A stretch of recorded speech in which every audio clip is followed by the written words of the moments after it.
พี่น้องครับเคยได้ยินคำนี้อยู่บ่ครับ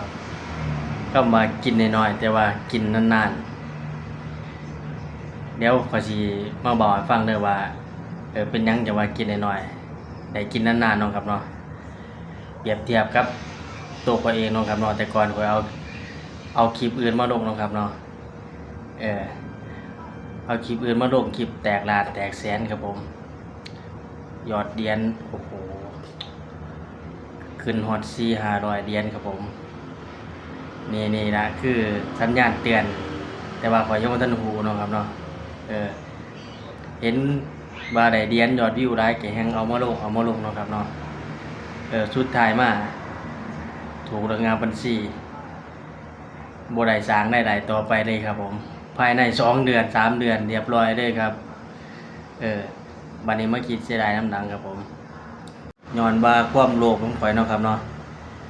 อยากได้หลายอยากได้เงินหลายก็เลยหาเอาคลิปมาลงเรื่อยๆโดยบ่คำนึงถึงว่าคลิปที่เอามาลงน่ะมันผิดกฎเนาะครับเนาะสุดท้ายก็โดนปิดเรียบร้อยเงินก็บ่ได้เฟซก็โดนปิดบัดนี้มาคิดเสียดายเอาหยังคืนกลับมาบ่ได้นะครับผม